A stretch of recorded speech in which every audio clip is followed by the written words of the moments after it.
Hello everyone, welcome to my channel Devi Hari vlogs.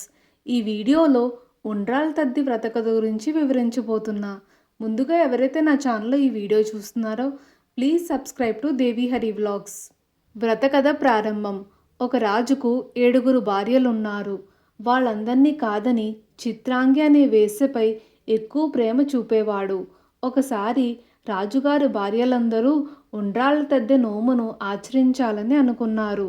రాజనత్తకిగా ఉన్న వేశ్యకి ఈ విషయం తెలిసింది. ఆ నోము నోచుకోవాలని ఆశపడింది.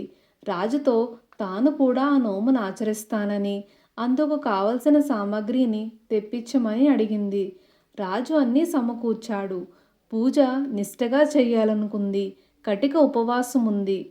పుణ్యస్త్రీల మాదిరిగానే భక్తి శ్రద్ధలతో 5 ఏళ్ల పాటు నోమును ఆచరించి ముత్తైదువుల చేతులకు తోరణాలు కట్టి ఉండ్రాళ్ళు, వాయనాలు, వస్త్రాలు మొదలైనవి కానుకగా ఇచ్చి వారి ఆశీర్వాదాన్ని తీసుకుంది. ఆమె ఈ పుణ్యఫలం కారణంగా మరణాంతరం గౌరీదేవిలో ఐక్యమైంది. శ్రద్ధాభక్తులే తప్ప భగవంతుడికి తారతమ్యాలు ఉండవని అంతరార్థం. ఎవరి పట్ల భేదభావాలు, రాగద్వేషాలు లేకుండా సమభావంతో మెలిగితేనే నోములు, వ్రతాలకు ఫలితం దక్కుతుందని తదేనాడు వినే ఈ వ్రతకథ సారాంశం. ఈ వీడియో కనుక మీకు నచ్చితే please subscribe to Devi Hari vlogs and thank you for watching.